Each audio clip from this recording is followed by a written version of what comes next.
ರೂಮಿನ ಒಳಗೆ ಬಂದ ಆದ್ರಿ ಪುಸ್ತಕ ಹಿಡಿದು ಕುಳಿತಿದ್ದ ಚಂದನಲನ್ನು ನೋಡಿ, ಯಾವಾಗಲೂ ಪುಸ್ತಕ ಹಿಡಿದು ಕುಳಿತಿರುತ್ತೀಯಾ? ಇಲ್ಲ ಪಕ್ಕದ ಮನೆಯಲ್ಲಿ ಅಷ್ಟು ವಯಸ್ಸಾದ ಹೆಂಗಸರ ಜೊತೆ ಇರುತ್ತೀಯಾ? ನಿಂಗೆ ಬೋರ್ ಆಗೋದಿಲ್ವಾ ಎನ್ನುತ್ತಲೇ ಮಾತಿನ ಪೀಠಿಗೆ ಹಾಕಿದ್ದಳು ಚಂದನ. ದೀಪಾಂಜಲಿ ನನಗಿಷ್ಟ, ಅಲ್ಲಿರಲು ನನಗೆ ಖುಷಿ ಆಗ್ತದೆ ಎಂದಿದ್ದಳು. ನೀನೊಂದು ಪೆದ್ದು, ನಿಂಗೆ ಒಂದು ವಿಷಯ ಹೇಳಬೇಕು ಚಂದನ. ಇನ್ನು ನಾನು ಯಾರಲ್ಲಿಯೂ ಹೇಳಿಕೊಂಡಿಲ್ಲ. ಪುಸ್ತಕ ಎತ್ತಿಡು ಎಂದು ತಾನೇ ಪುಸ್ತಕ ಮಡಿಸಿ ಇಟ್ಟವಳು ಕಿಟಕಿ ಬಳಿ ಹೋಗಿ ಗೌತಮ್ ಮನೆಯ ಕಡೆಗೆ ನೋಡುತ್ತಾ ನಿಂತಳು. ನಿಹಾರ್ ಹೇಳಿಕೊಟ್ಟಿದ್ದ ಪ್ರತಿ ಮಾತುಗಳು ನೆನಪಾಗಿದ್ದವು. ನೆನಪಲ್ಲಿ ಇರುವಂತೆ ಹೇಳಿ ಕಳಿಸಿದ್ದ. ಚಂದನ ಅಕ್ಕ ಯಾವತ್ತೂ ಏನನ್ನು ನನ್ನ ಜೊತೆ ಹೇಳಿಕೊಂಡವಳಲ್ಲ. ಈ ದಿನ ನನ್ನ ಜೊತೆ ಮಾತನಾಡಬೇಕೆನ್ನುತ್ತಿದ್ದಾಳೆ ಎಂದುಕೊಂಡೆ. ಹೇಳು ಅಕ್ಕ, ಯಾಕೆ ಹೀಗೆ ಒಂದು ರೀತಿ ಇದೆಯಾ ಕೇಳಿದಳು ಮೌನವಾಗಿ ನಿಂತವಳ ನೋಡುತ್ತಾ. ಆದ್ರಿ ನಿಂಗೆ ಹೇಗೆ ಹೇಳುವುದು ಎಂದು ಗೊತ್ತಾಗ್ತಾ ಇಲ್ಲ. ನೀನಿನ್ನು ಚಿಕ್ಕ ಹುಡುಗಿ, ಆದರೂ ನನಗೆ ಯಾರಲ್ಲಾದರೂ ಹೇಳಿಕೊಳ್ಬೇಕು ಅನಿಸ್ತಾ ಇದೆ ಎಂದಿದ್ದಳು ಚಂದನ. ನನಗೆ ಆದಷ್ಟು ಅರ್ಥ ಮಾಡಿಕೊಳ್ತೇನೆ, ಹೇಳು. ಏನಾದರೂ ಮನಸ್ಸಿನಲ್ಲಿದ್ದರೆ ಇನ್ನೊಬ್ಬರ ಜೊತೆ ಅದನ್ನು ಹಂಚಿಕೊಂಡರೆ ಮನಸ್ಸು ಹಗುರ ಆಗುತ್ತದೆ ಎಂದಿದ್ದಳು. ಗೌತಮ್ ಮನೆಯ ಕಡೆಗೆ ನೋಡುತ್ತಾ ಧ್ವನಿ ತಡವರಿಸಿದರು. ಆ ಮನೆಗೆ ನಾನು ಒಡತಿ ಹಾಕುವ ಅವಕಾಶ ಇದೆ ಅಂತ. ಅವಕಾಶ ಸಿಕ್ಕರೆ ಸಮಾಜದಲ್ಲಿ ನನ್ನ ಸ್ಟೇಟಸ್ ಇನ್ನೂ ಎತ್ತರಕ್ಕೆ ಹೋಗುತ್ತದೆ ಎಂದು ನಿಹಾರ್ ಕಟ್ಟಿಕೊಟ್ಟಿದ್ದ ಕನಸು ಕಾಣುತ್ತಲೇ ನಾನು ಗೌತಮ್ ಅವರನ್ನು ಪ್ರೀತಿಸ್ತಾ ಇದ್ದೀನಿ. ಅವರಿಲ್ಲದೆ ಬದುಕುವುದಕ್ಕೆ ಸಾಧ್ಯವೇ ಇಲ್ಲ ಅನ್ನಿಸ್ತಾ ಇದೆ. ಒಂದು ವೇಳೆ ಅವರು ನನಗೆ ಸಿಗದೇ ಇದ್ದರೆ ಏನಾದರೂ ಮಾಡಿಕೊಂಡು ಸತ್ತು ಹೋಗ್ತೇನೆ. ಅವರನ್ನು ಬಿಟ್ಟಿರಲು ನನಗೆ ಆಗೋದಿಲ್ಲ. ನಾನು ದೀಪಾಂಜಲಿಗೆ ಬಂದಿದ್ದೆ ಅವರಿಗಾಗಿ ಎಂದಿದ್ದಳು. ಆದ್ರಿ ಗೌತಮ್ನನ್ನು ಪ್ರೀತಿಸ್ತಿದ್ದೇನೆ ಎನ್ನುತ್ತಲೇ ಕುಸಿದಿದ್ದ ಚಂದನ ಅವರು ನನಗೆ ಸಿಗದೇ ಇದ್ದರೆ ಪ್ರಾಣ ಕಳೆದುಕೊಳ್ಳುವುದಾಗಿ ಹೇಳಿದ್ದನ್ನು ಕೇಳುತ್ತಲೇ ಮೈ ಮನ ನಿತ್ರಾಣಗೊಂಡಂತೆ ಕುಸಿದು ಕುಳಿತಿದ್ದಳು. ಕಣ್ಣೀರು ನಿಲ್ಲದೆ ತಂತಾನೆ ಹರಿದಿತ್ತು. ಯೋಚಿಸುವ ಶಕ್ತಿಯನ್ನು ಕಳೆದುಕೊಂಡಂತಾಗಿದ್ದಳು. ಕೊನೆಯ ಆಶಾಕಿರಣ ಎನ್ನುವಂತೆ, ಅಕ್ಕ ಅವರು ನಿನ್ನ ಒಪ್ಪಬೇಕಲ್ಲ ನೋವಿನ ದನಿಯಲ್ಲಿ ಕೇಳಿದಳು. ಇತ್ತ ತಿರುಗದೆ ಹಾಗೇ ನಿಂತಿದ್ದ ಆದ್ರಿ. ಅವರಿಗೂ ನನ್ನ ಮೇಲೆ ಮನಸ್ಸಿದೆ ಎನಿಸ್ತದೆ. ಯಾವುದರಲ್ಲಿ ಕಮ್ಮಿ ಆಗಿದ್ದೇನೆ ಹೇಳು? ಎಜುಕೇಷನ್ ಇದೆ, ಚೆನ್ನಾಗಿದ್ದೀನಿ, ಅವರ ಸರಿಸಮಕ್ಕೆ ನಡೆಯುವ ಯೋಗ್ಯತೆ ಇದೆ, ಅವರ ಸ್ಟೇಟಸ್ ಕೂಡ ಒಂದೇ. ಅದು ಅಲ್ಲದೆ ನಾನು ಗೌತಮ್ನನ್ನು ಮದುವೆ ಆದರೆ ಹೇಗೋ ಅಪ್ಪ ಅಮ್ಮನಿಗೆ ಗಂಡು ಮಕ್ಕಳಿಲ್ಲ, ನಾನು ಮನೆ ಪಕ್ಕನೇ ಇರ್ತೀನಿ. ನಾನು ಗೌತಮ್ ಇಬ್ಬರು ಅವರನ್ನು ನೋಡಿಕೊಳ್ಬೋದು. ನಿನಗೂ ನಿನ್ನ ದೊಡ್ಡಪ್ಪ ದೊಡ್ಡಮ್ಮನ ಬಗ್ಗೆ ಕಾಳಜಿ ಇದೆ ಅಲ್ವಾ? ನಿನ್ನನ್ನು ಕೂಡ ಸ್ವಂತ ಮಗಳಂತೆ ನೋಡಿಕೊಳ್ಳುತ್ತಿದ್ದಾರೆ. ಅವರ ಋಣ ಕೂಡ ನಿನ್ನ ಮೇಲಿದೆ. ನೀನು ನನ್ನ ಗೌತಮ್ ವಿಷಯ ಅವರ ತಾಯಿ ಹಾಗೂ ತಾತನಿಗೆ ತಿಳಿಸ್ತೀಯಾ?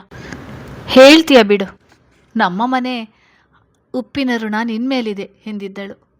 ನಿಹಾರ್ ಇವಳಿಗೆ ಚಂದನ ಮನಸ್ಸನ್ನು ಮುಟ್ಟುವಂತೆ ಹೇಳಲು ಬರುವುದಿಲ್ಲ ಎಂದುಕೊಂಡಿದ್ದವನು ಪ್ರತಿಯೊಂದು ಸಾಲನ್ನು ತಾನೇ ಹೇಳಿಕೊಟ್ಟು ಚೆನ್ನಾಗಿ ತಯಾರಿ ಮಾಡಿ ಕಳಿಸಿದ್ದ. ಮಾತನಾಡಬೇಕಾದ್ರೆ ಧ್ವನಿಯಲ್ಲಿ ಹೇಗೆ ನೋವನ್ನು ತುಂಬಿ ಹೇಳಬೇಕೆಂದು ಕೂಡ ಹೇಳಿಕೊಟ್ಟಿದ್ದ. ದೊಡ್ಡಪ್ಪ ದೊಡ್ಡಮ್ಮ ಅವರ ಪ್ರೀತಿ ಹಾಗೂ ಮನೆಯ ಅನ್ನದ ಋಣದ ಮಾತು ಬರುತ್ತಲೇ ಚಂದನ ಇನ್ನೊಂದಷ್ಟು ಕುಸಿದು ಹೋಗಿದ್ದಳು. ಆದ್ರಿಯ ಧ್ವನಿಯಲ್ಲಿದ್ದ ನೋವು ಅವಳನ್ನು ಹೆಚ್ಚು ಯೋಚಿಸದಂತೆ ಮಾಡಿತು. ದುಃಖ ಒತ್ತರಿಸಿಕೊಂಡು ಬಂದಾಗ, ಒಂದು ನಿಮಿಷ ಬರ್ತೀನಿ ಹೇಳಿ ವಾಶ್ರೂಮ್ಗೆ ಹೋಗಿ ಬಾಗಿಲು ಹಾಕಿಕೊಂಡು ನಲ್ಲಿ ತಿರುಗಿಸುತ್ತಲೇ ಅವಳ ದುಃಖದ ಕಟ್ಟೆ ಒಡೆದಿತ್ತು. ನೆಲದಲ್ಲೇ ಕುಳಿತು ಮಂಡಿಗೆ ಮುಖ ಕೊಟ್ಟು ಬಿಕ್ಕಳಿಸಿದಳು. ಎಷ್ಟು ಹತ್ತರೂ ಮನದ ನೋವು ಭಾರ ಕಡಿಮೆ ಆಗಲಿಲ್ಲ. ಆದ್ರಿ ಮಾತುಗಳು ಪದೇ ಪದೇ ನೆನಪಾದಾಗ ಅಂಥದ್ದೊಂದು ಅನಿಸಿಕೆ ಯೋಚಿಸಲೇ ಮೈ ನಡುಗಿತು. ಕಣ್ಣೀರು ತೊಳೆದುಕೊಂಡು ತನ್ನ ಕೈ ಕಡೆಗೆ ನೋಡಿಕೊಂಡಿದ್ದಳು. ಕೈ ಹಿಡಿದಾಗಿದೆ, ಬಿಡುವ ಬಗ್ಗೆ ಮಾತಿಲ್ಲ ಹೇಳಿ ನೆತ್ತಿಗೆ ಮುತ್ತಿಟ್ಟದ್ದು ನೆನಪಾಗಿತ್ತು. ನೆನಪು ದುಃಖವನ್ನು ಮತ್ತಷ್ಟು ಹೆಚ್ಚಿಸಿತ್ತು. ಎಷ್ಟು ಹೊತ್ತು ಕುಳಿತಿದ್ದಾಳೋ ಸಮಯದ ಪರಿವೇ ಇಲ್ಲದೆ. ಆಯಾಸಗೊಂಡಿದ್ದ ಆದ್ರಿ ಆಗಲೇ ಮಲಗಿಯಾಗಿತ್ತು. ತುಂಬ ಸಮಯದ ನಂತರ ಹೊರಬಂದ ಚಂದನ ಮಲಗಿದ್ದ ಆದ್ರಿಯನ್ನು ನೋಡಿದಳು. ನೋಡುತ್ತಲೇ ಹೇಗೆ ಸಾಧ್ಯ ಮನ ಪದೇ ಪದೇ ಉಸಿರಿತು. ಕಿಟಕಿಯ ಬಳಿ ಹೋಗಿ ಗೌತಮ್ ಮನೆಯ ಕಡೆ ನೋಡುತ್ತಾ ನಿಂತಳು. ಮತ್ತೆ ಕಣ್ಣು ತುಂಬಿ ಹರಿಯುತ್ತಿತ್ತು. ಮೊದಲ ಬಾರಿ ಮನಕ್ಕೆ ಈ ಮಟ್ಟದ ನೋವಾಗುತ್ತಿರುವಾಗ ಸಹಿಸಲಾರದೆ ಅಲ್ಲೇ ನೆಲಕ್ಕೆ ಕುಸಿದಿದ್ದಳು.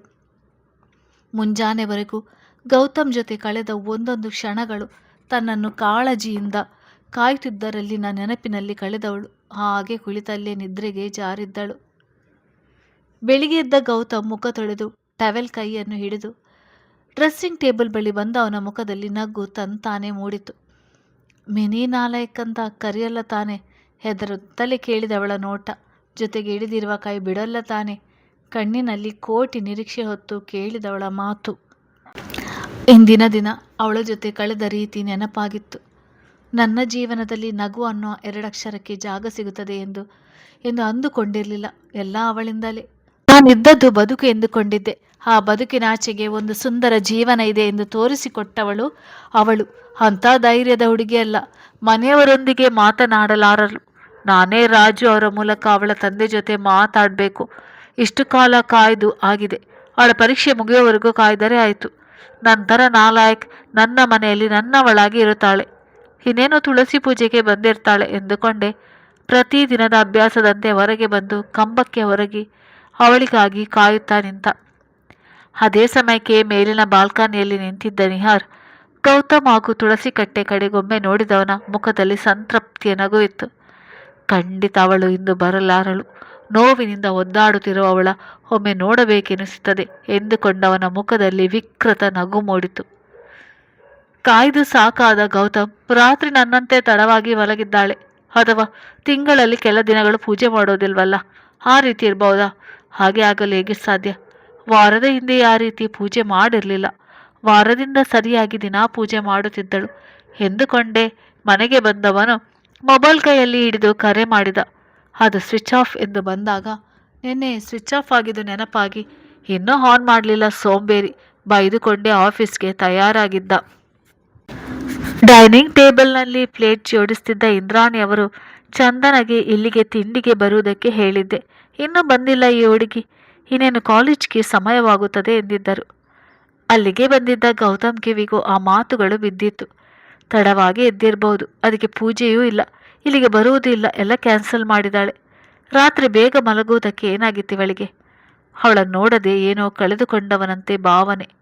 ಕೆಟ್ಟ ಅಭ್ಯಾಸ ಎಂದುಕೊಂಡೇ ಡೈನಿಂಗ್ ಟೇಬಲ್ ಕಡೆಗೆ ಬಂದಿದ್ದ. ಬಡಿಸಿದ ತಿಂಡಿ ನೋಡಿ ಅವಳಿಗೆ ಇಷ್ಟ ಬಂದಿದ್ರೆ ಆಗುತ್ತಿತ್ತು. ಯೋಚಿಸಿಕೊಂಡೇ ತಿಂದು ಮುಗಿಸಿದವನು ಆಫೀಸ್ಗೆ ಹೊರಟಿದ್ದ. ಹೊರಡುವ ಕ್ಷಣದಲ್ಲಿ ಹೆಜ್ಜೆಗಳು ತಡೆದಿತ್ತು. ತುಳಸಿ ಕಟ್ಟೆ ಕಡೆಗೊಮ್ಮೆ ನೋಡಿದ. ಹಾಗೆ ಚಂದನ ಈಗ ನಾನು ಇರುವ ರೂಮ್ ಅದೇ ಎಂದು ಒಮ್ಮೆ ತೋರಿಸಿದ್ದ ಕಾರಣ ಅತ್ತೆ ಕಡೆ ಕೂಡ ನೋಡಿದ್ದ. ಕಿಟಕಿ ತೆರೆದೇ ಇತ್ತು, ಆದರೆ ಯಾರೂ ಕಾಣಲಿಲ್ಲ. ಹೆಜ್ಜೆ ಬಿರುಸುಗೊಳಿಸಿ ನಡೆದಿದ್ದ. ಎಲ್ಲವನ್ನೂ ಗಮನಿಸಿದ ನಿಹಾರ್, ಇದೇ 3 ತಿಂಗಳು ಮುಂದುವರಿದರೆ ಇಬ್ಬರು ದೂರ ಇದ್ದರೆ ಸಾಕು. ನಂತರ ಮದುವೆ ತಾರೀಕು ನಿಶ್ಚಯವಾಗಿರುವ ಕಾರಣ ಊರಿಗೆ ಹೋಗಿಬಿಡುತ್ತಾಳೆ. ಅಲ್ಲಿಯವರೆಗೆ ಇವನು ನೋವು ಪಡುವುದು ನೋಡಿ ತೃಪ್ತಿ ಪಟ್ಟುಕೊಳ್ಬೇಕು ಎಂದುಕೊಂಡೆ. ತಾನು ಚಂದನಲ ರೂಮಿನ ಕಡೆಗೆ ನೋಡಿದ್ದ. ಅವನಿಗೆ ಆದ್ರಿ ಅದೇ ತನ್ನ ರೂಮಿನಲ್ಲಿ ಚಂದನ ಇರುತ್ತಾಳೆ ಎಂದು ಹೇಳಿದ್ದು ನೆನಪಾಗಿ ಕತ್ತು ನೋವಾದಂತೆ ಎನಿಸಿದಾಗ ಎಚ್ಚರಗೊಂಡ ಚಂದನ ಎದ್ದು ಯಾವ ಕೆಲಸವೂ ಮಾಡಬೇಕೆನಿಸದೆ ಹಾಗೆಯೇ ಕುಳಿತವಳಿಗೆ ಕಾಲೇಜ್ಗೆ ಕೂಡ ಹೋಗುವ ಮನಸ್ಸಾಗಲಿಲ್ಲ. ತಲೆಯಲ್ಲಿ ಮನದಲ್ಲಿ ತುಂಬಿದ್ದು ಆದ್ರಿ ಮಾತುಗಳೇ. ಅವ್ರು ನನಗೆ ಸಿಗದೆ ಹೋದರೆ ಸಾಯ್ತೇನೆ ಎಂದ ಮಾತುಗಳೇ. ಮತ್ತೆ ಕಣ್ಣೀರು ಹರಿದಿತ್ತು. ಮನೆಯವರೆಲ್ಲ ಅವರವರ ಕೆಲಸಗಳ ಕಡೆ ಗಮನ ಕೊಟ್ಟಿದ್ದರು. ಮಧ್ಯಾಹ್ನ ಎಚ್ಚರಗೊಂಡ ಆದ್ರಿ ಸಪ್ಪಗೆ ಕುಳಿತಿದ್ದ ಚಂದನಳನ್ನು ನೋಡಿ ಬಳಿ ಬಂದವಳು, ಏನಾಯ್ತು ನಿಂಗೆ? ಯಾಕೆ ಹೀಗೆ ಇದೆಯಾ? ಹುಷಾರಿಲ್ವಾ ಎಂದು ಕೇಳುತ್ತಾ ಹನೆ ಮುಟ್ಟಿ ನೋಡಿದಳು. ಬೆಚ್ಚಗಿದೆ, ಜ್ವರ ಬಂದರೂ ಬರ್ಬೋದು, ಕಾಲೇಜ್ಗೆ ಹೋಗಬೇಡ ಹೇಳಿ ಸ್ನಾನಕ್ಕೆ ಹೋದವಳು ಕೆಲವೇ ಕ್ಷಣಗಳಲ್ಲಿ ತಯಾರಾಗಿ ಹೊರಟಿದ್ದಳು. ಅವಳಿಗೆ ಚಂದನ ಗೌತಮ್ ಬಗ್ಗೆ ಗೊತ್ತಿರದ ಕಾರಣ ಅವಳ ಮನಸ್ಥಿತಿ ಬಗ್ಗೆ ಹೆಚ್ಚು ಯೋಚಿಸಲು ಹೋಗಲಿಲ್ಲ. ಚಂದನ ಆಲೋಚಿಸುವ ಶಕ್ತಿಯನ್ನೇ ಕಳೆದುಕೊಂಡಿದ್ದಳು. ಶೂನ್ಯದಲ್ಲಿ ನೋಟ ನೆಟ್ಟು ಕುಳಿತಿದ್ದಳು. ಗೌತಮ್ ಮಧ್ಯಾಹ್ನದ ವೇಳೆಗೆ ಸುಮಾರು ಸಲ ಚಂದನಳ ಮೊಬೈಲ್ ನಂಬರ್ಗೆ ಕಾಲ್ ಮಾಡಿದವನು ಅದು ಸ್ವಿಚ್ ಆಫ್ ಎಂದು ಬಂದಾಗ ಕಾಲೇಜ್ಗೆ ಹೋಗಿದ್ದಾಳೆ ಅನ್ನಿಸ್ತದೆ. ಬಸ್ ಸ್ಟಾಪ್ ಬಳಿ, ಕಾಲೇಜ್ನ ಬಳಿ ಎಲ್ಲೂ ಕಾಣಲಿಲ್ವಲ್ಲ. ಮನದಲ್ಲಿ ಅರಿಯದ ಸಂಕಟ ಮೂಡಿದಾಗ ಕರೆ ಸ್ವೀಕರಿಸದೇ ಇದ್ದವಳನ್ನು ಒಂದಷ್ಟು ಬೈದುಕೊಂಡು ಕೆಲಸದ ನಡುವೆಯೂ ಅವಳ ನೆನಪೆ. ಯಾವಾಗಲೂ ಮುಖದಲ್ಲಿ ನಗು ಹೊತ್ತುಕೊಂಡು ತಿರುಗುತ್ತಿದ್ದವಳ ಯೋಚನೆಯಲ್ಲೇ ಸಂಜೆಯವರೆಗೂ ಕಳೆದವನು ಮನೆಗೆ ಬಂದಿರ್ತಾಳೆ, ಕೈಗೆ ಸಿಕ್ಕಬೇಕು, ನಿಜವಾಗಿಯೂ ತೆಗೆದು 4 ಬಾರಿಸ್ತೇನೆ ಹೇಳಿಕೊಂಡೇ ಮನೆಗೆ ಬಂದಿದ್ದ. ಬಾಗಿಲ ಬಳಿಯೇ ಅವಳು ಬಂದಿಲ್ಲ ಎನ್ನುವ ಬುದ್ಧಿಯ ಮಾತಿಗೆ ಬೆಲೆ ಕೊಡದೆ ಒಳಗೆ ಬಂದು ಮನೆಯ ಸುತ್ತ ಕಣ್ಣಾಡಿಸಿದ. ಬಯಸಿದ ಜೀವದ ಸುಳಿವಿರಲಿಲ್ಲ. ರಾತ್ರಿಯವರೆಗೂ ಅವಳಿಗೆ ಕರೆ ಮಾಡುತ್ತಲೇ ಸಮಯ ಕಳೆದಿದ್ದ. ಮರುದಿನ ಕೂಡ ಹಿಂದಿನ ದಿನದ ರೀತಿಯೇ ಮುಂದುವರೆದಿತ್ತು. ಅವಳ ಸುಳಿವಿಲ್ಲ ಎನ್ನುವುದು ಮನೆಯವರೆಲ್ಲರ ಗಮನಕ್ಕೆ ಬಂದರು. ಎಲ್ಲೋ ಓದಿಕೊಳ್ಳುವುದಿರಬೇಕು ಎಂದುಕೊಂಡಿದ್ದರು. ಮದುವೆ ಕೆಲಸಗಳಲ್ಲಿ ತಮ್ಮನ್ನು ತೊಡಗಿಸಿಕೊಂಡಿದ್ದ ಕಾರಣ ಪದ್ಮಾ ಅವರು ಅವಳ ಕಡೆ ಹೆಚ್ಚು ಗಮನ ಕೊಡಲು ಸಾಧ್ಯವಾಗಲಿಲ್ಲ. ಗೌತಮ್ ಮನಸ್ಥಿತಿ ಕ್ಷಣ ಕ್ಷಣಕ್ಕೂ ಬದಲಾಗುತ್ತಿತ್ತು. ಒಮ್ಮೆ ನೋಡುವುದಕ್ಕಾದರೂ ಸಿಗಬಾರ್ದ ಎನ್ನುವ ಅನಿಸಿಕೆ ಮೂಡುತ್ತಿತ್ತು. ಇದೇ ದಿನಚರಿ ಮರುದಿನಕ್ಕೆ ಮುಂದುವರೆದಿದ್ದಾಗ ಗೌತಮ್ಗೆ ಇನ್ನು ಸಹಿಸಿಕೊಳ್ಳುವುದು ಕಷ್ಟ ಎನಿಸಿತು. ಒಂದೊಂದು ಕ್ಷಣವೂ ಮನ ಅವಳನ್ನು ನೆನೆಸಿ ನರಳುತ್ತಿತ್ತು.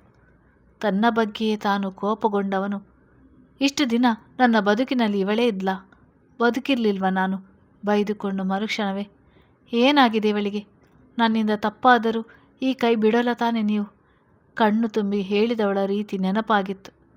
ಮತ್ತೆ ಕರೆ ಮಾಡಲು ಮೊಬೈಲ್ ಕೈಗೆತ್ತಿಕೊಂಡವನು ಮನಸ್ಸು ಬದಲಾಯಿಸಿ ಕಾರಿನ ಕೀ ಹಿಡಿದು ನಡೆದಿದ್ದ. ಪ್ರತಿಕ್ಷಣ ಗೌತಮ್ ನೆನಪಿನಲ್ಲಿ ಉಳಿದಿದ್ದ ಚಂದನ ಊಟ ತಿಂಡಿ ಕಡೆ ಸರಿಯಾಗಿ ಗಮನ ಕೊಡದೆ ದೊಡ್ಡಮ್ಮನ ಬಲವಂತಕ್ಕೆ ತಿಂದ ಶಾಸ್ತ್ರ ಮಾಡುತ್ತಿದ್ದವಳು ತೀರಾ ಸೊರಗಿದಂತಾಗಿದ್ದಳು. ಕಾರಿನ ವೇಗಕ್ಕಿಂತ ಮನದ ವೇಗ ಹೆಚ್ಚಾಗಿತ್ತು. ಕಾರು ನಿಂತದು ವೆಂಕಟಾದ್ರಿಯ ಮುಂದೆ. ವಾಚ್ಮ್ಯಾನ್ ವ್ಯವಸ್ಥೆ ಇರಲಿಲ್ಲ. ನೇರ ಒಳಗೆ ನಡೆದಿದ್ದ. ತುಳಸಿ ಕಟ್ಟೆ ಬಳಿ ಒಂದು ಕ್ಷಣ ನಿಂತು ಮನೆಯೊಳಗೆ ಬಂದಿದ್ದ. ಯಾರೂ ಕಾಣಲಿಲ್ಲ. ಚಂದನ ಉಳಿದುಕೊಂಡಿದ್ದ ರೂಮ್ ಯಾವುದು ಎನ್ನುವ ಅಂದಾಜು ಇದ್ದ ಕಾರಣ ಹತ್ತ ಕಡೆಗೆ ನಡೆದಿದ್ದ. ಯಾಕೋ ಇದ್ದಕ್ಕಿದ್ದಾಗೆ ಭಯ ಆವರಿಸಿದಾಗ ಅವಳು ಕ್ಷೇಮವಾಗಿದ್ದರೆ ಸಾಕು ಮನ ಹಂಬಲಿಸಿತು. ರೂಮಿನ ಒಳಗೆ ಬಂದವನು ಒಂದು ಕ್ಷಣ ಅವಳನ್ನು ಹಾಗೆ ನೋಡಿ ನಿಂತುಬಿಟ್ಟ. 2 ದಿನಕ್ಕೆ ತೀರಾ ಬಡವಾಗಿ ಬಿಟ್ಟಿದ್ದಳು. ಮುಖದಲ್ಲಿ ಎಂದಿನ ಕಲೆಯೇ ಇರಲಿಲ್ಲ. ನಾಮಕರಣದ ದಿನ ಹಾಕಿದ್ದ ಲಂಗದಾವಣಿಯೇ, ಕೆದರಿದ ತಲೆಗೂದಲು, ತುಂಬ ಹತ್ತಿದ್ದಾಳೆ ಎನ್ನುವುದನ್ನು ಶೂನ್ಯದಲ್ಲಿ ನೋಟ ನೆಟ್ಟಿದ್ದ ಕಣ್ಣುಗಳೇ ಹೇಳಿದ್ದವು. ಅವಳನ್ನಾಗೆ ನೋಡುತ್ತಲೇ ಸಂಕಟದಿಂದ ಒದ್ದಾಡಿ ಹೋಗಿದ್ದ. ಅವಳ ಈ ರೀತಿಗೆ ಕಾರಣವಾದವರ ಬಗ್ಗೆ ಯೋಚಿಸುತ್ತಾ, ಏನಾಗಿದೆ ನಿಂಗೆ ಅಷ್ಟೇ ಕೇಳಿದ್ದು. ತಿರುಗಿ ನೋಡಿದ ಚಂದನಲ ನಿರ್ಜೀವದಂತಿದ್ದ ಕಣ್ಣುಗಳಲ್ಲಿ ಭಾವ ಸಂಚಾರವಾಗಿತ್ತು. ಓಡಿ ಬಂದವಳು ಅವನನ್ನು ತಬ್ಬಿದ್ದಳು, ಇನ್ನೆಂದು ಬಿಡದಂತೆ. ಬಳಸಿ ತಬ್ಬಿದವನಿಗೆ ಜೀವ ಚೈತನ್ಯ ಮತ್ತೆ ಸೇರಿದಂತೆನಿಸಿತು. ಕೆಲ ಕ್ಷಣಗಳು ಇಬ್ಬರ ನಡುವೆ ಮಾತಿರಲಿಲ್ಲ. ಗೌತಮ್ಗೆ ಮಾತಿನಲ್ಲಿ ತಾನು ಕಳೆದ ಕ್ಷಣಗಳ ಬಗ್ಗೆ, ನೋವಿನ ಬಗ್ಗೆ ಹೇಳಿಕೊಳ್ಳಲು ತಿಳಿಯದೇ ಇದ್ದಾಗ ಬೊಗಸೆಯಲ್ಲಿ ಅವಳ ಮುಖ ಬಿಡಿದು ಒಲವಿನಿಂದ ಪ್ರಶ್ನೆಗಳನ್ನು ಕೇಳುವವನಂತೆ ಹಣೆಗೆ ಕೆನ್ನೆಗೆ ಹಾಗೆ ಮುಖಕ್ಕೆಲ್ಲ ಒಂದು ಕ್ಷಣವೂ ಬಿಟ್ಟಿರಲಾರದವನಂತೆ ಮುದ್ದಿಸಿದ. ಇದ್ದಕ್ಕಿದ್ದಾಗಿ ಚಂದನ ಹೆಜ್ಜೆ ಹಿಂದೆ ಸರಿಸಿದಳು, ಮುದ್ದಿಸುತ್ತಿದ್ದವನಿಂದ ಬಿಡಿಸಿಕೊಂಡು. ಗೌತಮ್ ಅವಳತ್ತ ಗಮನಿಸಿ ನೋಡಿದ್ದ. ಬಳಸಿದ ಅವಳ ಕೈಗಳು ಹಿಂದಕ್ಕೆ ಸರಿದಾಗಲೇ ಅವನಿಗೆ ಅನುಮಾನ ಬಂದಿತ್ತು. ಯಾಕೆ, ಏನಾಯಿತು ಕೇಳಿದ. ಚಂದನ ಇದೆಲ್ಲ ಬೇಡ ಹೇಳಿದ್ದಳು. ಇದೆಲ್ಲ ಅಂದರೆ ನಾನು ಮುತ್ತು ಕೊಡುವುದಾ? ಹೌದು ಎನ್ನುವಂತೆ ತಲೆ ಆಡಿಸಿದ್ದಳು. ಯಾಕೆ, ಇಷ್ಟು ದಿನ ಬೇಡ ಎನಿಸದೇ ಇದ್ದದ್ದು ಈಗ ಏನಾಯಿತು? ಎಲ್ಲ ಸರಿಯಾಗೇ ಇತ್ತಲ್ವಾ ಕೇಳಿದ್ದ ದನಿಯಲ್ಲಿ ಅರಿಯದೆ ಗಡಸುತನ ತುಂಬಿತ್ತು. ಏನೋ ನಡೆದಿದೆ ಎನ್ನುವ ಅನುಮಾನ ಮನದಲ್ಲಿ ಬೇರೋರಿತು. ಚಂದನ, ನೀವು ನನಗೆ ಮುತ್ತು ಕೊಡಬಾರ್ದು, ಕೊಡುವ ಹಾಗಿಲ್ಲ, ತೆಗೆದುಕೊಳ್ಳುವ ಹಕ್ಕು ನನಗಿಲ್ಲ, ಧ್ವನಿಯಲ್ಲಿ ಜೀವವೇ ಇಲ್ಲದಂತೆ ಹೇಳಿದಳು. ಗೌತಮ್, ಹೌದಾ, ಹಾಗಾದರೆ ಇದನ್ನು ಹೇಳಿಬಿಡು, ಆ ಹಕ್ಕು ಇರುವುದು ಯಾರಿಗೆ ಎಂದು ಕೇಳಿದ್ದ ಬಂದ ಕೋಪ ಸಹಿಸಿಕೊಂಡು. ಆದರೆ ಅಕ್ಕನಿಗೆ ಹೇಳಿದವಳು ಮುಖ ಮುಚ್ಚಿಕೊಂಡು ಬಿಕ್ಕಿದಳು. ನಿಮ್ಮ ಅಕ್ಕನೇ ಹೇಳಿದ್ದ ಇದನ್ನು ಕೇಳಿದ್ದ. ಹೌದು, ನೀವಿಲ್ಲದೆ ಇದ್ದರೆ ಅಕ್ಕ ಬದುಕಿರುವುದಿಲ್ಲವಂತೆ ಹೇಳಿ ಮತ್ತಷ್ಟು ಬಿಕ್ಕಳಿಸಿದಳು. ಗೌತಮ್ ಅವಳ ಮುಖದಲ್ಲಿದ್ದ ನೋವನ್ನು ನೋಡದಾಗಿದ್ದ. ಆದ್ರಿಯ ನೆನೆದವನ ಮುಷ್ಟಿ ಬಿಗಿದಿತ್ತು. ಆದರೂ ತಾಳ್ಮೆ ತಂದುಕೊಂಡು, ಸರಿಯಾಯಿತು, ಈಗ ನಿಮ್ಮ ಅಕ್ಕನಿಗೆ ಬಿಟ್ಟು ಕೊಡ್ತಿದ್ಯಾ ನೋಡು, ಹಾಗೆ ಇನ್ನು ಯಾರ್ಯಾರ ಹೆಸರಿಗೆ ನನ್ನ ಬರೆದು ಬಿಟ್ಟು ಕೊಡ್ತೀಯಾ ಅಂತ ಎಂದಿದ್ದ. ಹೇಳಿದ ಮಾತಿನ ಮೊನಚಿಗೆ ಒಮ್ಮೆ ಅವನ ಕಡೆ ನೋಡಿದಳು. ನೋಟದ ತೀಕ್ಷ್ಣತೆ ಸಹಿಸುವುದು ಕಷ್ಟವೆನಿಸಿತು. 3 ದಿನದಿಂದ ಸರಿಯಾಗಿ ಊಟ ಮಾಡದೆ ಮಾನಸಿಕವಾಗಿ ಬಳಲಿದವಳು ಅವನ ನೋಟ ಮಾತನ್ನು ಸಹಿಸಲಾರದೆ ಹಾಗೆಯೇ ನೆಲದ ಕಡೆಗೆ ವಾಲಿದಳು. ಅವಳನ್ನೇ ಗಮನಿಸುತ್ತಿದ್ದವನು ತೋಳಲ್ಲಿ ಬೆಳೆಸಿದ್ದ. ಅವಳ ನೋಡುತ್ತಲೇ ಅವಳ ಮನಕ್ಕೆ ಆಗಿರುವ ಆಘಾತವನ್ನು, 3 ದಿನದಿಂದ ಅವನು ಅನುಭವಿಸಿರುವ ನೋವನ್ನು ಅಂದಾಜಿಸಿದವನು ಆದ್ರಿಯ ನೆನಪಾದಾಗ ಮುಷ್ಟಿ ಕಟ್ಟಿದ್ದ. ಎಲ್ಲಿದ್ದಾಳೆ ಈಗ ಅವಳು ಎಂದುಕೊಂಡು ಅವಳನ್ನು ಎಚ್ಚರಿಸಲು ನೋಡಿದ ಗೌತಮ್ ಅವಳು ಕಣ್ಣು ಕೂಡ ಬಿಡದೇ ಇದ್ದಾಗ, ಅಂದರೆ ಇದೆಲ್ಲ 3 ದಿನದಿಂದ ನಡೆದಿದೆ, ಅಂದಿನಿಂದ ಇವಳು ಡ್ರೆಸ್ ಕೂಡ ಚೇಂಜ್ ಮಾಡಿಲ್ಲ, ತುಳಸಿ ಪೂಜೆಯೂ ಅದೇ ಕಾರಣಕ್ಕಾಗಿ ಮಾಡಿಲ್ಲ. ಹಾಗಿದೇ ನೋವಿನಲ್ಲಿ ಕಾಲೇಜ್ಗೂ ಹೋಗಿಲ್ಲ, ನಮ್ಮ ಮನೆಗೂ ಬಂದಿಲ್ಲ, ಮೊಬೈಲ್ ಕೂಡ ಸ್ವಿಚ್ ಆನ್ ಮಾಡಿಲ್ಲ. ಅಂದರೆ ಅವಳು ಹೇಳಿದ ಆ ದಿನದಿಂದ ಸರಿಯಾಗಿ ಊಟ ಮಾಡಿಲ್ಲ. ಅಂದೇ ನನಗೆ ಕರೆ ಮಾಡಿ ಹೇಳಿದ್ದರೆ ಇವಳು ಇಷ್ಟೆಲ್ಲ ನೋವು ಅನುಭವಿಸುವ ಹಾಗೆ ಇರಲಿಲ್ಲ ಎಂದುಕೊಂಡವನು ಅವಳನ್ನು ಎತ್ತಿಕೊಂಡೇ ಹೊರಗೆ ನಡೆದಿದ್ದ.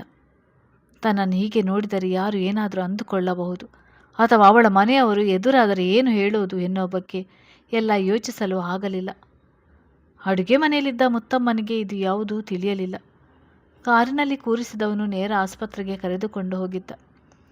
ಪರಿಚಯದ ಡಾಕ್ಟ್ರೇ ಅವನ ಬಗ್ಗೆ ತಿಳಿದಿದ್ದ ಕಾರಣ ಹೆಚ್ಚು ಯೋಚಿಸಲು ಹೋಗಲಿಲ್ಲ. ಅವಳನ್ನು ಪರೀಕ್ಷಿಸಿದರು. ಸರಿಯಾಗಿ ಊಟ ಮಾಡದ ಕಾರಣ, ಹಾಗೆ ಹೆಚ್ಚು ಮನಸ್ಸಿಗೆ ಒತ್ತಡ ನೀಡಿರುವ ಕಾರಣ ಪ್ರಜ್ಞೆ ತಪ್ಪಿದ್ದಾಳೆ ಹೇಳಿ ಮಧ್ಯಾಹ್ನದವರೆಗೂ ಆಸ್ಪತ್ರೆಯಲ್ಲೇ ಇರಲಿ.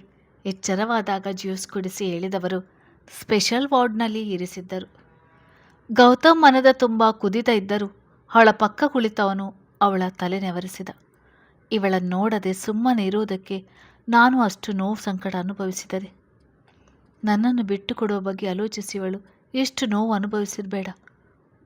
ಬಂದು ನನಗೆ ನೇರವಾಗಿ ಹೇಳಿದರೆ ಇಷ್ಟೆಲ್ಲ ಇವಳು ನೋವು ಅನುಭವಿಸ್ತಲೇ ಇರಲಿಲ್ಲ. ಇದರ ತಲೆಯಲ್ಲಿ ಅದೇನು ತುಂಬಿಕೊಂಡಿದೆಯೋ. ಅವಳ ಕೈ ಹಿಡಿದು ಕೆಲ ಕ್ಷಣಗಳು ತನ್ನ ಹಣೆಗೆ ಒತ್ತಿಕೊಂಡವನು ಮೊಗ ಸವರಿ ಒಣಗಿದ ತುಟಿಗಳ ಕಡೆಗೆ ನೋಡಿ, ಎಲ್ಲಿ ನಾಲಾಯಕ್, ಕಣ್ಣು ಬಿಡು, ನಾನು ಇಲ್ಲೇ ಇದ್ದೇನೆ ಹೇಳುತ್ತಲೇ ಮೆಲ್ಲಗೆ ಎಚ್ಚರಿಸಿದ. ಚಂದನ ಕಣ್ಣು ಬಿಟ್ಟು ತಾನಿರುವ ಸ್ಥಳವ ನೋಡುತ್ತಾ ಅವನತ್ತ ನೋಡಿದಾಗ ತಾನೇ ಅವಳ ತಲೆಭಾಗಕ್ಕೆ ಬಂದು ಕುಳಿತು ತನ್ನೆದೆಗೆ ಅವಳನ್ನು ಒರಗಿಸಿಕೊಂಡು ಜ್ಯೂಸ್ ಲೋಟ ಕೈಗೆ ಎತ್ತಿಕೊಂಡವನು ಅವಳ ತುಟಿಯ ಬಳಿ ತಂದಿದ್ದ. ಕೊಂಚ ತಲೆ ಹಿಂಭಾಗಕ್ಕೆ ತಿರುಗಿ ಅವನತ್ತ ನೋಡಿದವಳ ಕಣ್ಣುಗಳು ತುಂಬಿ ಹನಿಗಳು ಕೆನ್ನೆಯ ಮೇಲೆ ಜಾರಿತು. ಗೌತಮ್, ನೋಡು, ಮೊದಲು ನೀನು ಯೋಚಿಸೋದು ನಿಲ್ಲಿಸಿ. ಮೊದಲು ಹೇಗಿದ್ದೆ ಹಾಗೇ ಇರು. ಯೋಚಿಸೋದೆಲ್ಲ ನಿನ್ನ ಜಾಯಮಾನಕ್ಕೆ ಆಗಿ ಬರುವುದಿಲ್ಲ. ನಾನೆಲ್ಲ ನೋಡಿಕೊಳ್ತೇನೆ ಎಂದಿದ್ದ. ಚಂದನ, ನನಗೆ ಏನು ಬೇಡ ಅನ್ನಿಸ್ತಾ ಇದೆ, ಬದುಕಿರುವುದಕ್ಕೆ ಇಷ್ಟ ಆಗ್ತಾ ಇಲ್ಲ ಹೇಳಿ ಅವನ ಕೊರಳ ಬಳಸಿ ಮತ್ತೆ ಬಿಕ್ಕಳಿಸಿದಳು.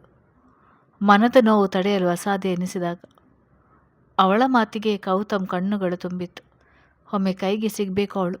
ದಾವಡೆ ಕಚ್ಚಿ ಕೋಪ ತಡೆದುಕೊಳ್ಳುತ್ತಾ ಅವಳ ತಲೆ ನೆವರಿಸಿ ಸಮಾಧಾನವಾಗಿರು ಎಂದು ಹೇಳಿದೆ ತಾನೆ. ಯೋಚಿಸೋದೆಲ್ಲ ನನಗೆ ಬಿಟ್ಟು ಬಿಡು. ನಿನ್ನ ಅಕ್ಕನ ಫೋನ್ ನಂಬರ್ ಇದೆಯಾ ಎಂದಿದ್ದ ಮೆಲ್ಲಗೆ. ಯಾಕೆ ಎಂದು ಕೇಳಿ ಅವನತ್ತ ನೋಡಿದಳು. ಬಾಯಲ್ಲಿ ಯಾಕೆ ಎಂದು ಕೇಳಿದರೂ ಕಣ್ಣುಗಳು ಬೇರೆಯೇ ರೀತಿ ಪ್ರಶ್ನೆ ಕೇಳಿದ್ದವು. ಗೌತಮ್, ಇನ್ನೇನು, ನೀನು ಅವಳಿಗೆ ನನ್ನನ್ನು ಬಿಟ್ಟು ಕೊಟ್ಟಿದೆಯಲ್ಲ, ಅವಳ ಜೊತೆ ಹೀಗಿನಿಂದಲೇ ಕಷ್ಟ ಸುಖ ಮಾತನಾಡೋಣ ಎಂದಾಗ ಸೊರಗಿದ್ದ ಕಣ್ಣನ್ನು ಮತ್ತಷ್ಟು ಅಗಲಿಸಿ ನೋಡಿದಳು. ಹನಿಗಳು ಮಾತ್ರ ಕಣ್ಣಿನಿಂದ ನಿಲ್ಲದೆ ಹರಿದಾಗ ಬೇಸರದ ಮುಖ ಮಾಡಿದವನು ಮೊದಲಿದನ್ನು ಕುಡಿದು ಮಲಗು ಎಂದವನು. ಬೇಡ ಎನ್ನುತ್ತಿದ್ದವಳಿಗೆ, ಈಗ ನೀನು ಜ್ಯೂಸ್ ಕುಡಿಯದೇ ಇದ್ದರೆ ಇನ್ನೆರಡು ಇಂಜೆಕ್ಷನ್ ಹಾಕಿಸ್ತೇನೆ, ಬಾಯಿ ಮುಚ್ಚಿಕೊಂಡು ಇದನ್ನು ಕುಡಿ ಹೇಳಿ ಬಲವಂತವಾಗಿ ಜ್ಯೂಸ್ ಕುಡಿಸಿ ಪಕ್ಕಕ್ಕೆ ಸರಿದು ಕುಳಿತುಕೊಳ್ಳಲು ನೋಡಿದವಳ ಬಿಡದೆ ಮತ್ತಷ್ಟು ತನ್ನ ಹತ್ತಿರಕ್ಕೆ ಎಳೆದುಕೊಂಡು ಎದೆಗೆ ಹೊರಗಿದಂತೆ ಮಲಗಿಸಿಕೊಂಡಿದ್ದ. 3 ದಿನದಿಂದ ತಲೆ ಕೆಟ್ಟಂತೆ ಆಗಿದ್ದ ಕಾರಣ ಮನದ ಬೇಗುದಿ ಒಂದು ಹಂತಕ್ಕೆ ಬಂದಿತ್ತು. ಅವಳ ಸನಿಹದಲ್ಲಿ ಅವಳ ತಲೆ ಕೂದಲು ನೆವರಿಸುತ್ತಾ ಉಳಿದವನು, ಆ ದುರಹಂಕಾರಿಗೆ ಎಷ್ಟು ಧೈರ್ಯ ಇರಬೇಡ, ಇವಳ ಜೊತೆ ಈಗೆಲ್ಲ ಹೇಳಿದಾಳೆ. ಇವಳ ಅಕ್ಕನಿಗೆ ತಿರುಕನ ಕನಸು ಕಾಣಲು ಅಷ್ಟೇ ಯೋಗ್ಯತೆ ಇರುವುದು. ಅವಳಿಗೆ ಎಷ್ಟು ಧೈರ್ಯ ಇದ್ದರೆ ನನ್ನತ್ತ ಕೈ ಚಾಚುವ ಸಾಹಸ ಮಾಡ್ತಾಳೆ. ಮನೆಗೆ ಬಂದ ಮೊದಲ ದಿನವೇ ಹೊರಗೆ ದಬ್ಬಬೇಕಾಗಿತ್ತು. ಇವಳ ಅಕ್ಕ ಎಂದು ಮನೆಗೆ ಬರಲು ಪರ್ಮಿಷನ್ ಕೊಟ್ಟ ಕಾರಣ ಅನುಭವಿಸುವಂತಾಗಿದೆ ಎಂದುಕೊಂಡವನು ಇನ್ನೂ ಬಿಕ್ಕಳಿಸ್ತಿದ್ದವಳ ನೋಡಿ, ಬಾಯಿ ಮುಚ್ಚಿ ಮಲಗ್ತೀಯ, ಇಲ್ಲ ಡಾಕ್ಟರ್ನ ಕೂಗ್ತೀನಿ, ನಿಂಗೆ ನಿದ್ದೆ ಬರುವಂತೆ ಮೊದಲು 2 ಇಂಜೆಕ್ಷನ್ ಕೊಡಿಸ್ತೀನಿ ಎಂದಿದ್ದ. ಚಂದನ, ಬೇಡ, ನಾನೇ ಮಲಗ್ತೇನೆ, ಆದರೆ ನಮ್ಮಿಬ್ಬರನ್ನು ಹೀಗೆ ಅಕ್ಕ ನೋಡಿದರೆ ತಪ್ಪು ತಿಳಿತಾಳೆ ಎಂದಿದ್ದಳು. ಗೌತಮ್, ಹೌದಾ, ಹೀಗೆ ನೋಡಿದರೆ ಇನ್ನೂ ತಪ್ಪು ತಿಳಿತಾಳೆ ಅಲ್ವಾ ಹೇಳಿ ಅವಳ ತುಟಿಗೆ ಮೆಲ್ಲಗೆ ಮತ್ತೆ ಮುತ್ತಿಟ್ಟಿದ್ದ. ಏನು ಮಾಡ್ತಾ ಇದ್ದೀರಾ ನೀವು? ಹೀಗೆಲ್ಲ ನೋಡಿದರೆ ಇನ್ನೂ ತಪ್ಪು ತಿಳಿಯುತ್ತಾಳೆ ಅಲ್ವಾ ಅಂತ ಕೇಳುವುದಕ್ಕೆ ಬಂದೆ. ತಪ್ಪು ತಿಳಿಯುವುದರ ಬದಲು ನೋಡಿ ಎದೆ ಹೊಡೆದು ಸತ್ತು ಹೋದರೆ ಆಗುತ್ತೆ. ಅವಳಿಗೆ ಕೇಳಿಸುವಂತೆ ಬೈದರು. ಅರ್ಥವಾಗದೆ ಅವನ ಮುಖ ನೋಡಿದಳು. ನಿನ್ನ ಅಕ್ಕನನ್ನು ಹೊಗಳುತ್ತಿದ್ದೆ, ಎಂಥ ಗನಂದಾರಿ ಕೆಲಸ ಮಾಡಿದಾಳೆ. ಹೆಚ್ಚು ಮಾತನಾಡದೆ ಮಲಗು, ಇನ್ನು ಸ್ವಲ್ಪ ಹೊತ್ತಿಗೆ ಊಟ ಬರುತ್ತೆ, ಮೊದಲು ಊಟ ಮಾಡು ಎಂದಿದ್ದ. ನಂತರ ಆದ್ರಿ ತನ್ನನ್ನು ಮೊದಲ ದಿನ ತಾನು ಟವಲ್ ಸುತ್ತಿ ಬಂದಾಗ ನೋಡಿದ್ದ ನೆನಪು. ನೋಟದ ಅರ್ಥ ಮಾಡಿಕೊಂಡವನು. ಇವಳು ಸುಹನ ಇಬ್ಬರೂ ಒಂದೇ. ಅವಳಿಗೆ ಮದುವೆಯಾಗಿದೆ, ಹಾಗಾಗಿ ಆಸೆ ನೇರವಾಗಿ ತಿಳಿಸಿದಳು. ಇವಳಿಗೆ ಮದುವೆ ಆಗಿಲ್ಲ. ಇವಳ ತೀರದ ದೈಹಿಕ ಬಯಕೆಗಳಿಗೆ ಮದುವೆ ಹೆಸರು ಕೊಡಲು ನೋಡುತ್ತಿದ್ದಾಳೆ ಎಂದುಕೊಂಡೆ. ತಾನು ಆರ್ಡರ್ ಮಾಡಿದ ಊಟ ಬಂದಾಗ, ಎದ್ದೇಳು, ಸರಿಯಾಗಿ ಕೂರು, ಊಟ ಮಾಡಿಸ್ತೀನಿ ಎಂದಿದ್ದ. ಹಾಗೆ ಹೇಳುತ್ತಲೇ ಚಂದನ ಮೊದಲು ಅಳಲು ಶುರು ಮಾಡಿದ್ದಳು. ಅವಳು ಹೇಳುವುದು ಬೇಕಾಗಿರಲಿಲ್ಲ. ಅರ್ಥ ಮಾಡಿಕೊಂಡವನು, ಈಗ ನಿಂಗೆ ಊಟ ಮಾಡಿಸುವ ಹಕ್ಕು ನನಗಿಲ್ಲ, ನನ್ನ ಕೈಯಿಂದ ಊಟ ತಿನ್ನುವ ಹಕ್ಕು ನಿನಗಿಲ್ಲ ಎಂದು ಯೋಚಿಸ್ತಾ ಇದೆಯಾ ಅಲ್ವಾ? ಇನ್ನು ಜಾಸ್ತಿ ಯೋಚಿಸಿದರೆ ಕಣ್ಣಲ್ಲಿ ನೀರು ಬಂದರೆ ಕರೆದುಕೊಂಡು ಹೋಗಿ ಜಾನಿನ ಬೋನಿನ ಮುಂದೆ ಕೂರಿಸ್ತೇನೆ ಎಂದಿದ್ದ. ಅಕ್ಕ ನನಗಿಂತ ಹೆಚ್ಚು ಹಚ್ಚಿಕೊಂಡಿದ್ದಾಳೆ. ನೀವು ಸಿಗದೇ ಇದ್ದರೆ ಅವಳು ಕೂಡ ಸತ್ತೋಗ್ತಾಳಂತೆ ಎಂದಿದ್ದಳು, ಕಣ್ಣು ಮೂಗು ಉಜ್ಜಿಕೊಳ್ಳುತ್ತಾ. ಹೌದಾ? ಹೇಗೆ ಸಾಯ್ತೀನಿ ಅಂತ ಹೇಳಿದ್ಲು? ನಾನು ಅದನ್ನೆಲ್ಲ ಕೇಳಿಲ್ಲ. ಅಕ್ಕ ನಿಮ್ಮನ್ನು ಪ್ರೀತಿಸ್ತಾ ಇದ್ದೀನಿ ಅಂತ ಹೇಳ್ತಾ ಇದ್ದಾಗಲೇ ಒಂದು ರೀತಿ ಆಗೋಯ್ತು. ಸುಮ್ಮನೆ ಕುಳಿತು ಬಿಟ್ಟೆ. ಸರಿ, ಆ ವಿಷಯ ಬಿಡು. ಇನ್ನೇನು ಹೇಳಿದ್ಲು ನಿಮ್ಮಕ್ಕ? ಅದು ಸರಿ, ನಿಂಗೆ ಯಾಕೆ ಹೇಳಿದ್ಲು? ನೀನೇನಾದರೂ ನಮ್ಮಿಬ್ಬರ ಬಗ್ಗೆ ಅವಳ ಜೊತೆ ಹೇಳಿಕೊಂಡಿದ್ಯಾ ಕೇಳಿದ್ದ. ಇಲ್ಲ, ನಮ್ಮಿಬ್ಬರ ಬಗ್ಗೆ ಅಕ್ಕನಿಗೆ ನಾನೇನು ಹೇಳಿಲ್ಲ. ಅಕ್ಕ ನನಗೆ ಹೇಳಿದ್ದು, ನಾನು ತಾತನ ಜೊತೆ ನಿಮ್ಮ ತಾಯಿಯ ಜೊತೆ ಚೆನ್ನಾಗಿದ್ದೀನಲ್ಲ ಅದಕ್ಕೆ. ಈಗ ನಾನು ಅವರಿಬ್ಬರಿಗೂ ಅಕ್ಕ ನಿಮ್ಮನ್ನು ಪ್ರೀತಿಸ್ತಾ ಇದ್ದಾಳೆಂತ ಹೇಳಬೇಕಂತೆ ಎಂದಿದ್ದಳು. ಸರಿ, ನೀನು ಅವರಿಗೆ ಹೇಳಿದ್ಯಾ? ಇಲ್ಲ, ನಾನು 3 ದಿನದಿಂದ ಮನೆಯಿಂದ ಈಚೆಗೆ ಬಂದಿರಲಿಲ್ಲ. ಇದೊಂದೇ ಒಳ್ಳೆಯ ಕೆಲಸ ನೀನು ನಿನ್ನ ಜೀವನದಲ್ಲಿ ಯೋಚಿಸಿ ಮಾಡಿರೋದು. ನೀನೇನು ಮನೆಯಲ್ಲಿ ಅದ್ರ ವಿಷಯ ಹೇಳೋದಕ್ಕೆ ಹೋಗಬೇಡ. ನಾನೇ ಸಮಯ ನೋಡಿ ಮಾತಾಡ್ತೀನಿ. ನಾನು ಹೇಳುವವರೆಗೂ ನೀನು ಈ ವಿಷಯ ಯಾರಿಗೂ ಹೇಳಬಾರ್ದು ಎಂದಿದ್ದ. ಚಂದನ ಅವನ ಮುಖವನ್ನು ಗಮನಿಸಿದವಳು. 3 ದಿನದಿಂದ ನಾನು ಇಷ್ಟು ನೋವು ಪಡುತ್ತಿದ್ದೇನೆ, ಇವರೆಷ್ಟು ಸಮಾಧಾನವಾಗಿದ್ದಾರೆ ಎಂದುಕೊಂಡವಳು. ನಿಮಗೆ ನೋವು ಆಗ್ತಾ ಇಲ್ವಾ ಕೇಳಿದಳು. ಗೌತಮ್, ಇಲ್ಲ ಅಂದರೆ ನನ್ನ ಅವಳ ಸಂಬಂಧದ ಬಗ್ಗೆ ತುಂಬ ತಪ್ಪಾಗಿ ತಿಳಿತಾಳೆ ಎಂದುಕೊಂಡವನು. ನನಗೇನಾಗ್ತಾ ಇದೆ ಏನು ಆಗ್ತಾ ಇಲ್ಲ ಅಂತ 3 ದಿನದ ನಂತರ ಹೇಳ್ತೀನಿ. ನಿನ್ನ ಹಾಗೆ ನಾನು ಅಳುತ್ತಾ ಊಟ ಬಿಟ್ಟು ಕುಳಿತರೆ ಮನೆಯವರನ್ನೆಲ್ಲ ಯಾರು ನೋಡಿಕೊಳ್ತಾರೆ? ಅವಳ ಮಟ್ಟಕ್ಕೆ ಅವಳಿಗೆ ಅರ್ಥ ಆಗುವಂತೆ ಹೇಳಿದಾಗ ಹೌದಲ್ವಾ ಎನ್ನುವಂತೆ ನೋಟದಲ್ಲೇ ಹೇಳಿದ್ದಳು. ಗೌತಮ್ಗೆ ಅವಳ ಕಣ್ಣು ತುಂಬಿದ ನೋವು, ನಿರಾಸೆ, ಹತಾಶೆಗಳ ನಡುವೆ ನಲುಗುತ್ತಿದ್ದವಳ ನೋಡುತ್ತಾ ಕ್ಷಣ ಕ್ಷಣಕ್ಕೂ ಆದ್ರಿ ಮೇಲಿನ ಕೋಪ ಹೆಚ್ಚುತ್ತಲೇ ಇತ್ತು. ಮುಖ್ಯವಾಗಿ ನಿನ್ನ ದೊಡ್ಡಪ್ಪನಿಗೆ ಏನು ಹೇಳಬೇಡ ಎಂದಿದ್ದ. ಅವನು ಪಾರ್ಸೆಲ್ ಓಪನ್ ಮಾಡುತ್ತಿದ್ದದ್ದು ನೋಡಿ ನನಗೆ ಊಟ ಬೇಡ, ಏನು ಬೇಡ ಅನ್ನಿಸ್ತಿದೆ ಹೇಳಿ ಅವನ ತೀಕ್ಷ್ಣ ನೋಟ ಎದುರಿಸುವುದು ಕಷ್ಟ ಎನಿಸಿದಾಗ ನೋಟ ಕೆಳಗೆ ಹಾಕಿದ್ದಳು. ಮನದಲ್ಲೆಲ್ಲ ಹರಿಯದ ವಿಚಿತ್ರ ಸಂಕಟ. ನೋವು ಎಂದರೆ ಏನು ಎಂದು ತಿಳಿಯದವಳಿಗೆ ಇದನ್ನು ಸಹಿಸಿಕೊಳ್ಳುವ ಬಗ್ಗೆ ತಿಳಿದಿರಲಿಲ್ಲ. ಪರಿಹಾರದ ಬಗ್ಗೆ ಯೋಚಿಸಲು ಹೋಗಲಿಲ್ಲ.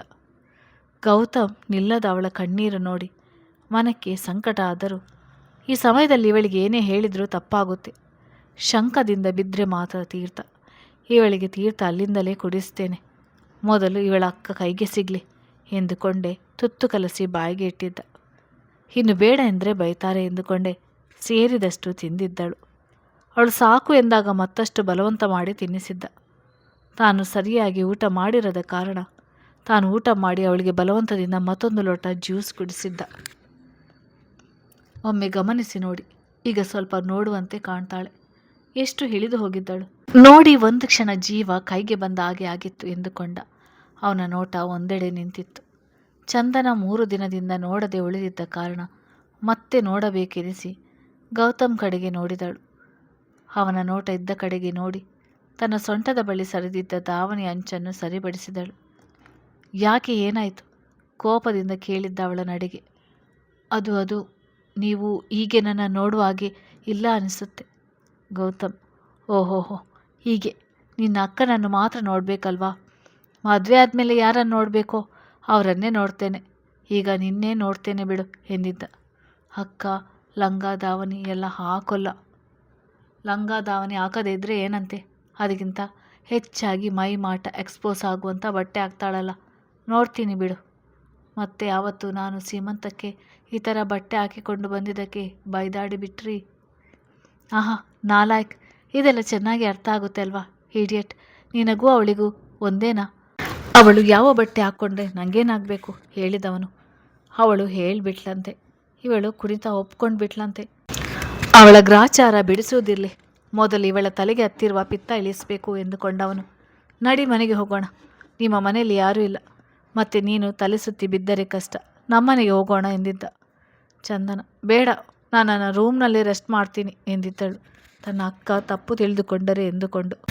ಗೌತಮ್, ನಾನು ಅದನ್ನೇ ಹೇಳಿದ್ದು, ಬಾ ನಿನ್ನ ರೂಮ್ನಲ್ಲಿ ರೆಸ್ಟ್ ಮಾಡಿಸ್ತೀನಿ, ಮೊದಲು ನಿನ್ನ ಅಕ್ಕನ ಫೋನ್ ನಂಬರ್ ಕೊಡು ಹೇಳಿ ಅವಳ ಜೊತೆಯಲ್ಲೇ ನಡೆದಿದ್ದ. ದೀಪಾಂಜಲಿಯ ಒಳಗೆ ಕಾರು ನಿಲ್ಲುತ್ತಲೇ ಚಂದನ ಕಣ್ಣುಗಳು ತುಂಬಿಬಿಟ್ಟಿದ್ದವು. ಮುಂದೆ ತಾನು ಇಲ್ಲಿಯವಳೇ ಆಗುತ್ತೇನೆ ಎಂದುಕೊಂಡಿದ್ದೆ, ಆದರೆ ಅಷ್ಟೇ ಮನದಲ್ಲಿ ಮೂಡಿದ್ದು. ಎಲ್ಲ ಹೂಗಿಡಗಳನ್ನು, ತಾನು ಓಡಾಡಿದ ಜಾಗವನ್ನು, ತನಗೆ ಮೊದಲ ಬಾರಿ ಬೈದಿದ್ದ ಜಾಗದ ಕಡೆಗೆ ನೋಡುತ್ತಾ ಮನದ ಒತ್ತಡ ಅಧಿಕವಾಗಿ ಮತ್ತೆ ನಿಲ್ಲಲು ಆಗದಂತೆ ತೋರಾಡಿದಳು. ಅಲ್ಲೇ ಇದ್ದವನು ಗಮನಿಸಿ ತೋಳಲ್ಲಿ ಎತ್ತಿಕೊಂಡು, ಏನು ಈ ಜಾಗ ಇನ್ಮುಂದೆ ನನ್ನದಲ್ಲ ಅಂತ ಯೋಚಿಸ್ತಾ ಇದೆಯಾ? 2 ದಿನ ಏನನ್ನು ಯೋಚಿಸಬೇಡ ಅಂತ ಹೇಳಿದ್ದೆ ತಾನೆ ಹೇಳಿ ಒಳಗೆ ನಡೆದಿದ್ದ. ಬೇಡ, ನಡೆದುಕೊಂಡೇ ಬರ್ತೀನಿ, ಈಗ ಎತ್ತಿಕೊಳ್ಬಾರ್ದು, ತಪ್ಪಾಗುತ್ತೆ ಇಳಿಸಿ ಎಂದಿದ್ದಳು. ಗೌತಮ್, ಪರವಾಗಿಲ್ಲ ಬಿಡು, ತುಂಬ ಸಲ ಎತ್ತಿಕೊಂಡು ಓಡಾಡಿದ್ದೇನಲ್ಲ, ಈಗ ಎತ್ತಿಕೊಂಡು ಹೋಗೋದು ನನ್ನ ಕರ್ಮ ಅಂದುಕೊಳ್ತೀನಿ. ನಿನ್ನ ಪ್ರಕಾರ ನಾನು ಮದುವೆ ಆದಮೇಲೆ ನನ್ನ ಹೆಂಡತಿಯನ್ನು ಎತ್ತಿಕೊಂಡು ಓಡಾಡ್ತೇನೆ ಹೇಳಿ ಮನೆಗೆ ಬಂದಿದ್ದ. ಮಹೇಂದ್ರ ಅವರನ್ನು ಇಂದ್ರಾಣಿ ಅವರು ಆಸ್ಪತ್ರೆಗೆ ಕರೆದುಕೊಂಡು ಹೋಗಿದ್ದ ಕಾರಣ ಮನೆಯಲ್ಲಿ ಅವರು ಇರಲಿಲ್ಲ. ರಮೇಶ್ ಪಾವನಿ ಎದುರಾದವರು. ಗಾಬರಿಂದ ಏನಾಯಿತು ಎಂದಾಗ, ಗೌತಮ್ ತಲೆ ಸುತ್ತು ಎನ್ನುತ್ತಿದ್ದವಳು ಆಸ್ಪತ್ರೆಗೆ ಕರೆದುಕೊಂಡು ಹೋಗಿ ಬಂದೆ, ಸ್ವಲ್ಪ ಸಮಯ ಮಲಗಿ ರೆಸ್ಟ್ ಮಾಡಲಿ, ಸರಿ ಹೋಗ್ತಾಳೆ ಹೇಳಿ ಅಡುಗೆ ಮನೆ ಬಾಗಿಲ ಬಳಿ ಬಂದಿದ್ದ ಚಿನ್ನಯ್ಯನಿಗೆ 1 ಲೋಟ ಹಾಲು ಕಾಯಿಸಿ ತೆಗೆದುಕೊಂಡು ಬನ್ನಿ ಹೇಳುತ್ತಾ ಅವಳನ್ನು ಎತ್ತಿಕೊಂಡೇ ತನ್ನ ರೂಮಿನ ಕಡೆಗೆ ನಡೆದಿದ್ದ. ಚಂದನ ಅವನ ಮುಖದಲ್ಲಿ ಉರಿಯುತ್ತಿದ್ದ ಕೋಪ ನೋಡದೆ ಬೇರೆ ಕಡೆಗೆ ನೋಡುತ್ತಾ, ಇಂದ್ರಾಣಿ ಆಂಟಿ ರೂಮಿನಲ್ಲಿ ಮಲಗಿಸಿ, ಅಲ್ಲೇ ಇರ್ತೀನಿ ಎಂದಿದ್ದಳು. ಗೌತಮ್, ಯಾಕೆ ನನ್ನ ರೂಮಿನ ಮಂಚದ ಮೇಲೆ ಮುಳ್ಳು ಹಾಸಿದೀನಾ? ಇನ್ನೊಂದು ಮಾತನಾಡಿದ್ರು ಎಂದವನು ಅವಳ ಬಿಗಿದ ತುಟಿಗಳ ಕಡೆಗೆ ನೋಡಿದ್ದ. 3 ದಿನಗಳಿಂದ ಅನುಭವಿಸಿದ ನೋವು, ಅದರೊಳಗಿನ ವಿರಹ ಎರಡರ ನೆನಪಾದಾಗ ಅವಳನ್ನು ಇನ್ನೂ ಸ್ವಲ್ಪ ಮೇಲಕ್ಕೆ ಎತ್ತಿಕೊಂಡು ಮುಖದ ಬಳಿ ಮುಖ ತೀರ ಸನಿಹಕ್ಕೆ ಬಂದಾಗ ಎಲ್ಲವನ್ನೂ ನೀನೇ ತುಂಬಿಕೊಡ್ಬೇಕು ಎಂದಿದ್ದ. ಕತೆ ಮುಂದುವರಿಯುತ್ತದೆ.